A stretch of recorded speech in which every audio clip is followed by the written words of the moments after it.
आजकल ज़्यादातर लोग क्रेडिट कार्ड का यूज़ करते हैं और क्रेडिट कार्ड का यूज़ ज़्यादातर जगह करते हैं। ऐसे में ये सवाल उठता है कि क्या किराया देना तभी फ़ायदेमंद है जब आपका पूरा बिल समय पर चुका दें? इससे पहले आपको ब्याज मुक्त अवधि और कुछ मामलों में रिवॉर्ड का फ़ायदा भी मिल सकता है। लेकिन अगर आपका बिल आगे बढ़ाते हैं या फिर सिर्फ़ मिनिमम ड्यू भरते हैं, तो सुविधा शुल्क और भारी ब्याज मिलाकर किराया काफ़ी महँगा बना सकते हैं। ये इसलिए बताया जा रहा है कि क्या आप क्रेडिट कार्ड से किराया दे सकते हैं?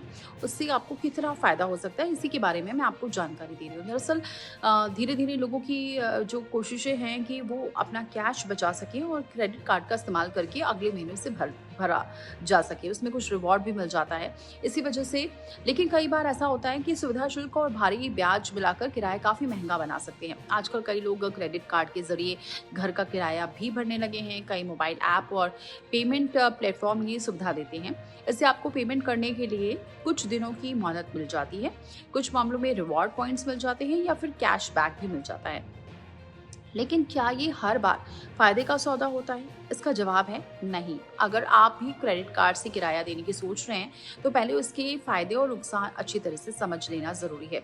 जब आप क्रेडिट कार्ड से किराया चुकाते हैं, तो ज़्यादातर मामलों में भुगतान किसी थर्ड पार्टी ऐप या फिर प्लेटफ़ॉर्म के ज़रिए होता है और ये प्लेटफ़ॉर्म 0.5% से 2% या उससे भी ज़्यादा कन्वेंस फीस वसूल सकते हैं। इसके अलावा कई बैंक अब किराया भुगतान पर रिवॉर्ड पॉइंट्स या फिर कैशबैक भी नहीं देते हैं। और भी क्या नुकसान फायदे हैं वो भी जानिए। तो कई बार क्रेडिट कार्ड से बिल चुकाना इसलिए भी महंगा हो जाता है। मान लीजिए आपका किराया हर महीने की 1 तारीख को देना होता है, लेकिन आपकी सैलरी 5 या 6 तारीख को आती है। ऐसे में क्रेडिट कार्ड से किराया भरना एक अच्छा ऑप्शन तो होता है।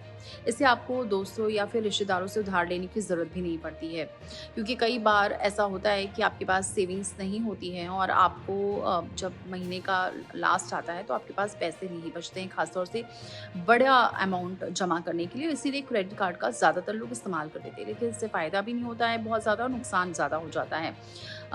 कई बार ये भी होता है कि आपको इमरजेंसी सेविंग तोड़नी भी पड़ सकती है। इसी वजह से आप क्रेडिट कार्ड का इस्तेमाल करते हैं। अगर आप ड्यू डेट से पहले पूरा क्रेडिट कार्ड बिल चुका देते हैं, तो आपको ब्याज भी नहीं देना पड़ेगा। अगर आप हर महीने सिर्फ मिनिमम ड्यू भरते हैं और बाकी रकम अगले महीने के लिए छोड़ देते हैं, तो समस्या यहाँ शुरू हो जाती है।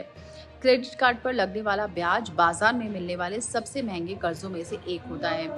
ऊपर से आपने किराया भरते समय जो कन्वेंस फीस दी थी, वो भी जुड़ जाती है। ऐसे में आपका किराया वास्तविक रकम से कहीं ज़्यादा महँगा पड़ सकता है, इसलिए कोशिश करें कि क्रेडिट कार्ड से ना भरें।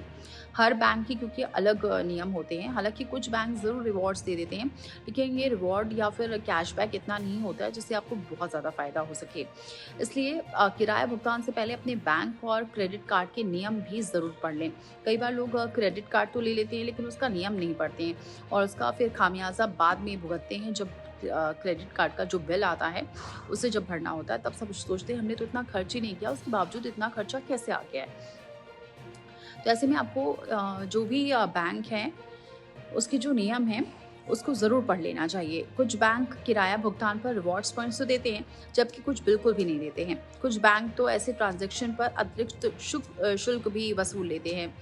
इसलिए भुगतान करने से पहले ये ज़रूर देखें कि आपको मिलने वाला फ़ायदा फ़ीस से ज़्यादा है या नहीं। नहीं तो ऐसा ना हो कि आपका जो भुगतान है, वो ज़्यादा हो रहा है और आप इस वजह से क्रेडिट कार्ड का इस्तेमाल कर रहे हैं कि प्रेज़ेंट टाइम में आपके पास पैसे नहीं हैं। ऐसे में आपको ज़रूरी है कि आप पहले ही अपने जो किराए का पैसा है उसे अलग कर लें, क्रेडिट कार्ड का यूज़ ना हो क्योंकि रिवॉर्ड्स पॉइंट्स कम होते हैं और साथ में जो कैशबैक है वो भी कम मिलता है और उसमें से भी जो कन्वेंस फीस थी वो भी लग जाती है। ऐसे में आपका जो किराया ज़्यादा है, मान लीजिए 25,000 है तो उससे ज़्यादा ही आपको लग रहा है। लेकिन अगर आप पहले ही से ही कहीं और से सेविंग कर लेंगे तो इससे बढ़िया आप कोशिश करें कि उसको कैश में अलग से रखें 1 महीने के किराए को, जिससे कि आपको ज़्यादा भुगतान ना करना पड़े। वरना तो ये तो वही हाल हो गया जैसा कि लोग अपना घर खरीद के लेते हैं कि घर खरीद रहे हैं लेकिन उसकी ईएमआई ब्याज सहित भर रहे हैं, क्योंकि क्रेडिट कार्ड का जो जो भी एक्स्ट्रा फ़ीस होती है वो बहुत ज़्यादा महँगी पड़ती है।